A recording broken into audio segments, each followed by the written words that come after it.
In today's video, we have some further updates on some trade talks involving Brock Boeser possibly heading to the Washington Capitals. We also have word that Josh Anderson of Montreal is generating a ton of interest from a variety of teams, which we'll discuss here in more detail. The Edmonton Oilers are really trying hard to move on from Jesse Puljujarvi. More news from the NHL waiver wire, several roster updates, big update involving Sens ownership possibilities, and apparently Chara has made comments on a podcast from regarding the 2011 Stanley Cup final versus the Vancouver Canucks, which has infuriated Kevin Bieksa and other members of the Canucks. So we'll see what that's going to lead to as well. All that and more coming up next.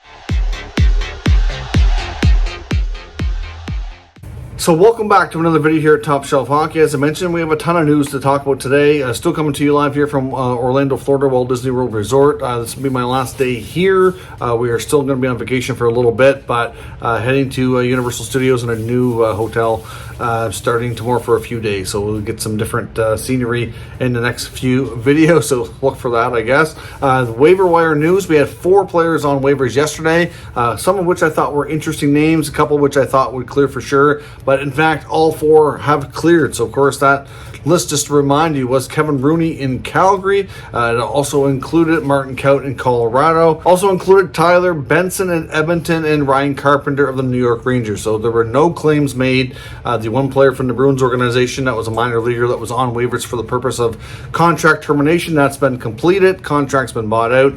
He will now officially move on and have a chance to head back to Europe. And there is no new players on waivers officially here today. So we have several other updates regarding NHL roster news. The Maple Leafs have officially placed defenseman Victor Mete on IR.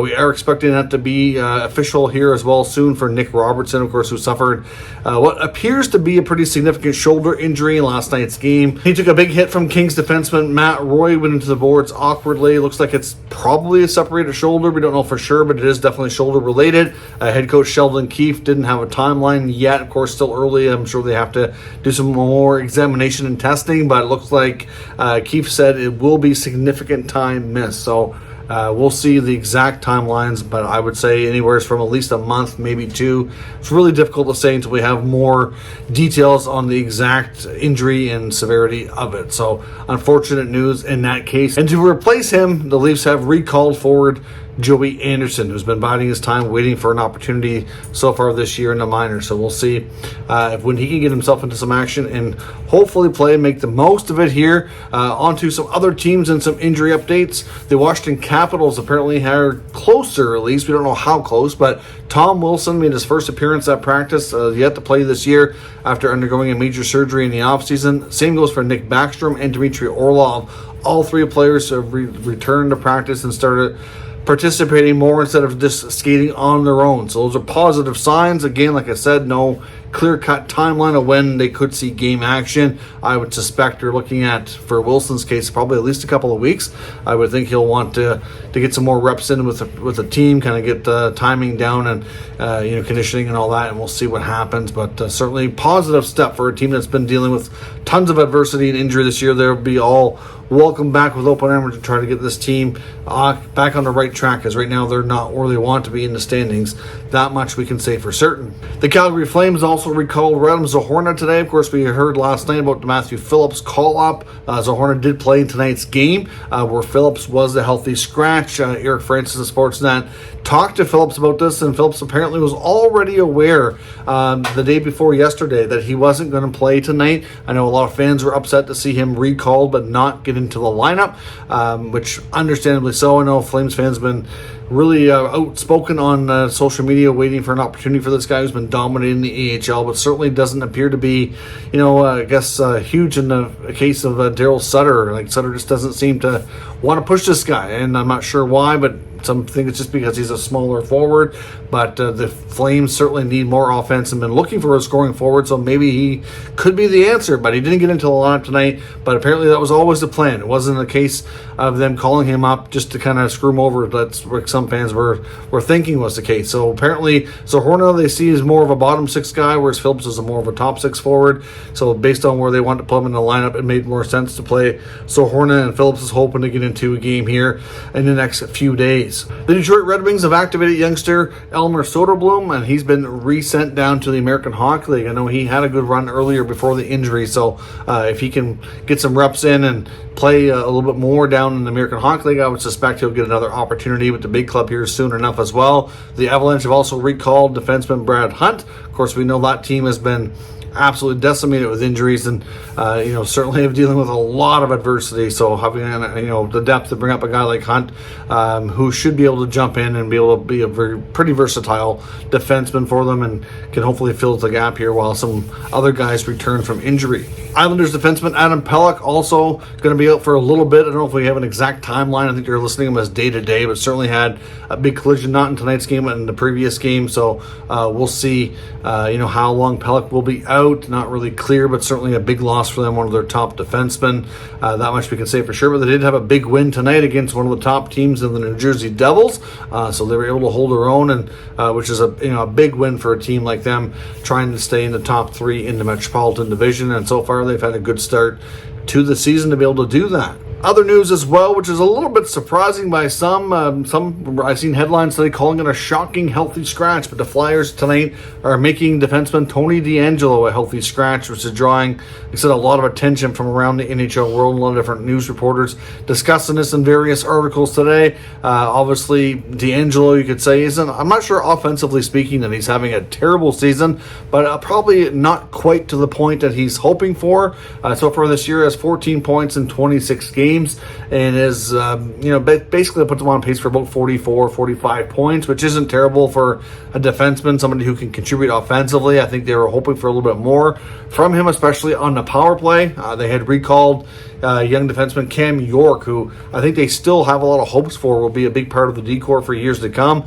The former first-round pick had a good training camp, but didn't really get the opportunity out of camp to make the team and stay and get the NHL experience. So he's once again down in the minors, which I know a lot of fans were not real thrilled about. But at the end of the day, that's where they saw he would fit best and continue his development. And like I said, I hope that they still see him as being a key member of the future. He's still fairly young, and he'll get his chance, obviously, tonight to replace Deangelo. And a lot of the main reasoning around it is that they desperately need offense, and he can be an offensive defenseman, which ultimately is Tony D's job. But apparently, according to the coaching staff, they just feel he's not getting the job done. Like I said, I think a lot of that comes from the special teams usage as well, not just 5-on-5. Some fairly big news out of the NHL regarding Ottawa Senators ownership. We know the team's for sale. We know that there's probably going to be a more of a decision or some kind of an agreement in place for the new buyers sometime likely in the early part of the new year, probably in January, and hopefully with the deal closing early in the first quarter of the year is what everybody's kind of aiming for here. Of course, they have targets to hit with the new arena by the fall, so they need ample time for that new group to be heavily involved. Bruce Garriock on the last Senators telecast on the intermission was reporting that the NHL has reportedly been telling a lot of the, or if not all, of the groups that are interested in making a bid here to be part of the new ownership that they want Ryan Reynolds involved. So I'm not really sure that Ryan Reynolds is going to be attached to any particular group right off the hop. I think he'll end up joining forces with the successful bidders is what the NHL would prefer to see. Clearly, Ryan Reynolds has created a big media hype over this team, which is also, good from an attention standpoint per se, but I think he would be huge when it comes to the marketing of the team. And so just having him talk about the team and being involved, with his level of celebrity and, just in the movie industry and what he's involved in. Of course, he's involved in other business ventures as well. And it's just a huge name to have behind the team just to create more of an awareness and instead of marketing and all that, which is big. So it sounds like the NHL really wants him involved and are trying to push for the successful bidders to include him to be one of the partners as a minority stakeholder. Garrett also went on to talk, and I've seen this reported from other places as well.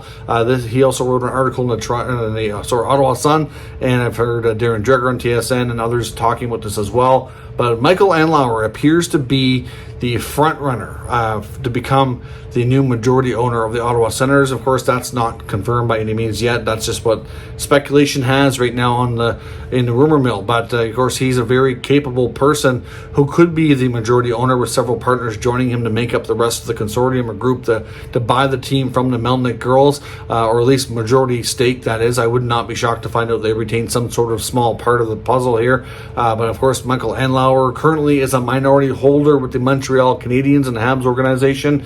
So he's already well known to NHL executives and the NHL, Gary Bettman, Bill Daly, and all those guys at the top of the food chain. So of course, he would sell his stake there to become part owner or the majority owner of the Ottawa Senators. Of course, he's a Toronto-based billionaire. He's got deep pockets. This company, Andlauer Healthcare Group, has a variety of holdings and different things that they deal with there. But of course, he's done extremely well for himself. So not only having a billionaire type business, but of course having a stake of the Montreal Canadiens, which he'll sell. And he's rumored to be bringing in some pretty substantial partners here as well. Of course, Andlauer himself also is the owner of the OHL's Hamilton Bulldogs. Now, Bruce Garrick also mentioned that because of the ownership and stake there with the Bulldogs, obviously a well-known NHL executive right now and former Hamilton Bulldog executive Steve Staios said he could be a guy to watch. Obviously, it's possible, we won't know until it's all said and done, that new ownership might want to come in and hire a lot of their own people, whether that be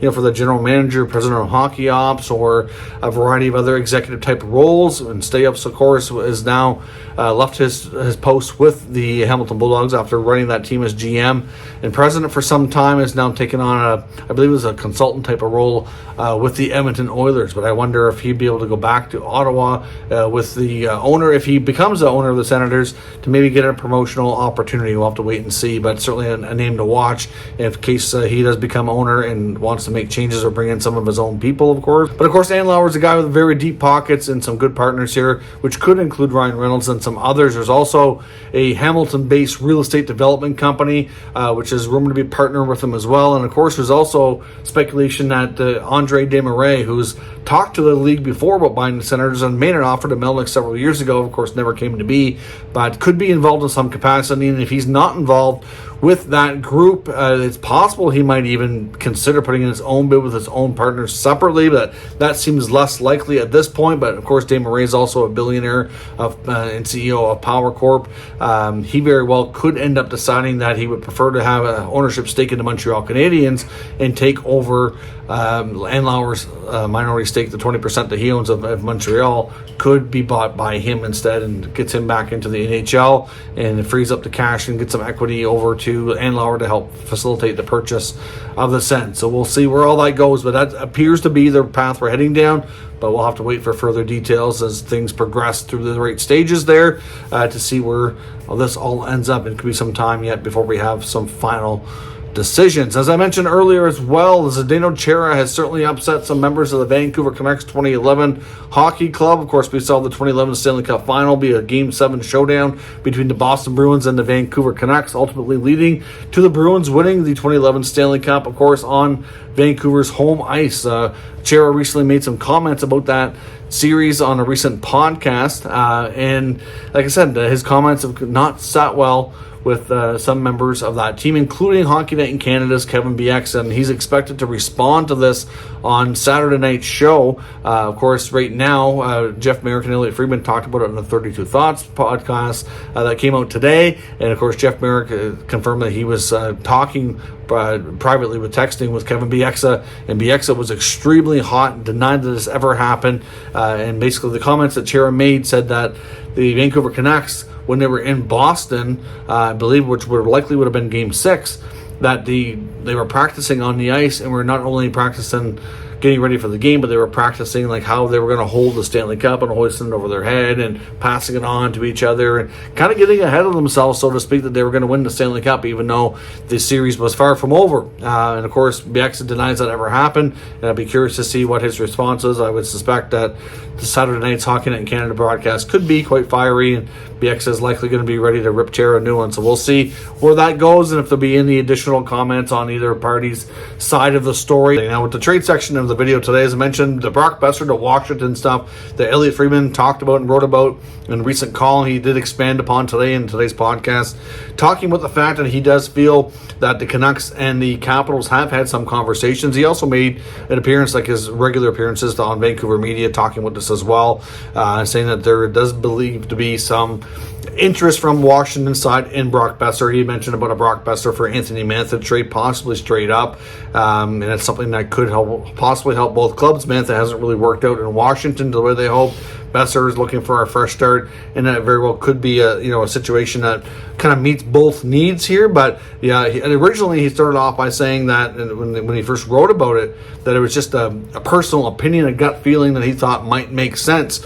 Now he's indicating that, based on it, after digging and looking further into it, that there appears to be some relative interest. According to what he said on Vancouver media, he said that some other team executives that are rivals to the Capitals in the Metro Division advised him that they had information to suggest that Washington had been looking into Brock Boeser and that they were interested in possibly trading for the scoring winger. So we'll see where that goes. If that could materialize, that could be a big boost. You could have a top line of Ovechkin and Boeser as your wingers, but of course right now the real need is at center with all the injuries, and of course you get Kuznetsov could be a good piece there. Of course, Backstrom, will he be back? Like, they have a lot of other injuries too, and Tom Wilson's still coming back. There's be interesting to see what the Washington Capitals do here in the second half of the season and what they might be trying to do to get themselves back in the playoff picture. Now, there's also talk about Jesse Puljujarvi in Edmonton.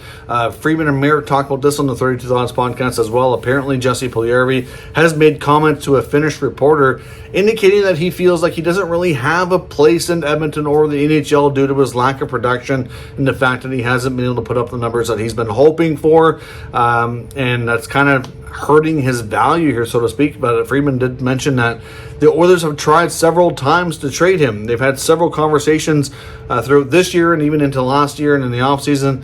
It's been going on for quite a long time, as they just seem to have trouble finding an exact fit where he can play consistently and produce consistently. Just hasn't worked out. And of course, after signing him to a $3 million deal, that's kind of becoming problematic now to be able to move that contract. That's the hard part. I know Jeff Merrick suggested maybe the Anaheim Ducks might be a landing spot. They have more cap space that could possibly be used, and they also have several second-round picks, which might be what the actual return price ends up being. But the reason why they haven't made a trade as of yet, according to Friedman, is that Ken Holland and the Oilers just haven't found an offer that they felt to be fair and acceptable. Just that simple. But after this continues to drag on with not good production, and then after these comments that the value's clearly not there, that they might just have to take a hit and move them for whatever they can get. They went on to say, not to say that's going to end up being like a 7th round pick or something really small, but if they're really hoping for a 2nd round pick, maybe they might have to settle for a 3rd or a 4th or something just to move the contract, and so they can do other things and maybe find another player to bring in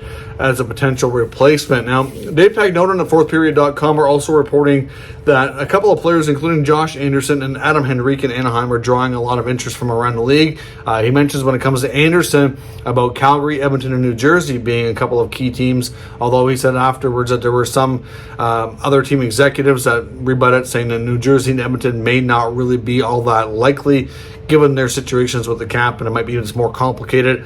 Leaving a team like Calgary maybe being a good possible landing spot for a guy like Anderson. I can see him possibly being the type of player that Daryl Sutter might like, given the fact that he's able to play a north-south game, physical game, not afraid to throw the body around, can score. Some refer to Josh Anderson as kind of what you'd call a one-trick pony in a way, is that he can score, and he doesn't really do a lot of else. Defensively speaking, he's not overly good, in my opinion, but he can be effective in the right role. You put him in the right spot and he can do the job. He can get you 20 plus goals and so on from there. But of course, that contract he has in Montreal still has a number of years left on it. Montreal might have to consider eating some money, and that might prove difficult. So even though there's lots of interest in Anderson and like the player, they just don't always like the amount he's getting paid. And if Montreal's not willing to retain some money, it might prove to be challenging to do. I've seen numerous reports in the last couple of weeks about different articles suggesting that there's other teams interested in Anderson as well. Just because there's interest doesn't mean a trade's going to come together. For starters, like I said, a lot of it really involves around the package going back as well as the money involved, which often complicates things.